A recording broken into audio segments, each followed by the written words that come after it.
महाराष्ट्र विधानसभेचं अर्थसंकल्पीय अधिवेशन आजपासून सुरू होते। पण हे अधिवेशन साध्या वातावरणात नाही, तर संघर्षाच्या ठिणगीत सुरू होते। एका बाजूला उपमुख्यमंत्री अजित पवार यांच्या अकाली निधनाचं सावट, तर दुसऱ्या बाजूला सरकारला घेरण्यासाठी सज्ज झालेली महाविकास आघाडी।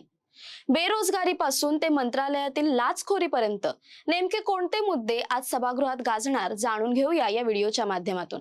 नमस्कार, मी संचारी आकेरकर आणि आपण पाहताय टाइम महाराष्ट्र।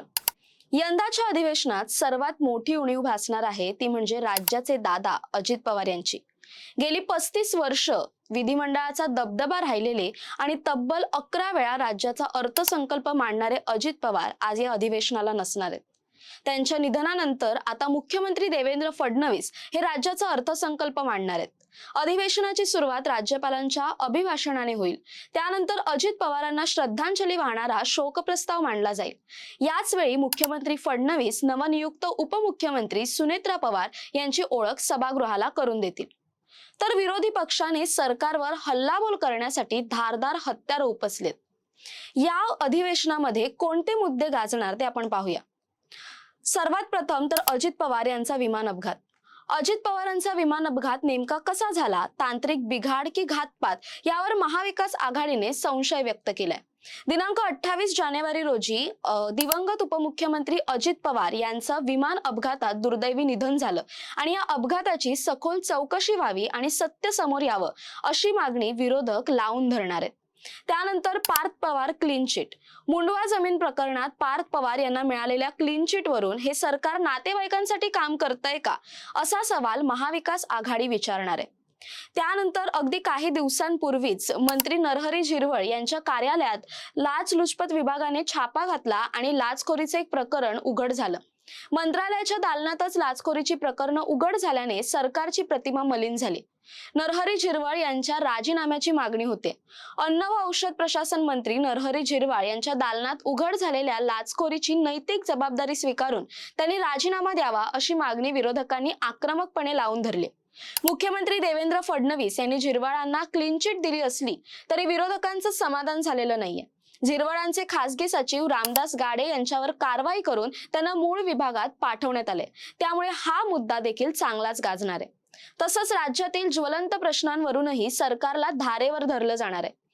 पुण्यापासून मुंबईपर्यंत तरुणाईमध्ये पसरलेलं ड्रग्सचं जाळं ही चिंतेची बाब बनली आहे। त्यानंतर बेरोजगारी, नोकर भरतीतील दिरंगाई आणि वाढती बेरोजगारी यावर विरोधक आक्रमक पवित्रा घेतील। त्यानंतर आत्ताच उघड झालेलं शाळांचं राजकारण। 75 शाळांना घाईघाईने दिलेला अल्पसंख्याक दर्जा हा वादाचा विषय ठरणार आहे। अजित पवारांच्या निधनानंतर 28 ते 30 जानेवारी दरम्यान राज्यात शासकीय दुखवटा होता। पण याच काळात अल्पसंख्याक विभागाने असा एक निर्णय घेतला ज्यामुळे खळबळ उडाली। राज्य दुःखात असताना आणि कार्यालयांना सुट्टी असताना 75 शाळांना धार्मिक आणि भाषिक अल्पसंख्याक दर्जा बहाल करण्यात आला।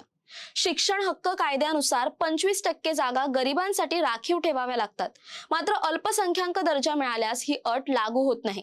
युवा काँग्रेसचा आरोप आहे की आरक्षणाचं बंधन टाळून सर्व जागांवर पेड ऍडमिशन घेण्यासाठीच जाणीवपूर्वक हा दर्जा देण्यात आलाय। सुट्टीच्या काळात ही फाईल कुणी हलवली असा सवाल आता विचारला जातोय। तसंच विकासाच्या नावाखाली सुरू असलेल्या कामांवरही प्रश्नचिन्ह उपस्थित केलं जाते। 14 फेब्रुवारी 2026 ला दुपारी 12:15च्या सुमारास मुलुंडच्या LBS रोडवर मेट्रो लाईन 4च्या कामादरम्यान एक भीषण दुर्घटना घडली। पियर क्रमांक P196 जवळील उंचावरील कॉन्क्रीटचा पॅरापेट थेट चालत्या रिक्षावर पडला। यात रिक्षाचा चक्काचूर झाला, एका निष्पाप व्यक्तीचा जागीच मृत्यू झाला, तर 4 जण गंभीर जखमी झाले। मेट्रो प्रशासनाच्या निष्काळजीपणावर विरोधक आज सभागृहात मुरदाड कारभार म्हणून टीका करतील। त्यानंतर शक्तीपीठ महामार्गाचा मुद्दा। या महामार्गाला शेतकऱ्यांचा मोठा विरोध आहे। तो मुद्दा शेतकरी आत्महत्या आणि कर्जमाफीच्या मुद्द्यासोबत जोडला जाणार आहे। परभणीच्या सहजपूर आणि जवळा गावात जमिनीच्या मोजणीसाठी गेलेल्या अधिकाऱ्यांनी आणि पोलिसांनी महिला व शेतकऱ्यांवर अमानुष अत्याचार केल्याचा आरोप आहे। अधिवेशनाच्या पहिल्याच दिवशी कोल्हापुरात जिल्हाधिकारी कार्यालयावर मोर्चा आणि राज्यभर रास्ता रोको होणार आहे। शक्तीपीठ महामार्ग रद्द झाल्याशिवाय मागे हटणार नाही असा इशारा शेतकऱ्यांनी दिलाय। त्यामुळे हा मुद्दा सुद्धा या अधिवेशनात चांगलाच गाजणार आहे। त्यानंतर दावोस करार। परदेशातून येणारी गुंतवणूक फक्त कागदावरच आहे की प्रत्यक्षात जमिनीवर, याचं उत्तर विरोधक मागतील। अधिवेशनाच्या तोंडावर मुस्लिम समाजाचं 5% आरक्षण रद्द करण्याचा जो निर्णय झाला त्यावरून सभागृहात गदारोळ निश्चित आहे. मात्र विरोधकांसाठी हे सोपं नसेल. स्थानिक स्वराज्य संस्थांमधील अपयश आणि राज्यसभेतील फाटाफूट यामुळे महाविकास आघाडीतील अंतर्गत कलहही या निमित्ताने समोर येऊ शकतो. थोडक्यात सांगायचं तर हे अधिवेशन केवळ आकडेवारीचं नसेल तर ते राजकीय संघर्षाचं रणांगण ठरेल. एकीकडे शोक व्यक्त केला जाईल तर दुसरीकडे जनसामान्यांच्या प्रश्नांवरून सरकारची कोंडी केली जाईल. तुम्हाला काय वाटतं, या अधिवेशनात कोणता मुद्दा सर्वात महत्त्वाचा ठरेल? कमेंटमध्ये नक्की सांगा. तसेच अशा नवनवीन व्हिडिओसाठी टाइम महाराष्ट्राला सबस्क्राईब करा. धन्यवाद.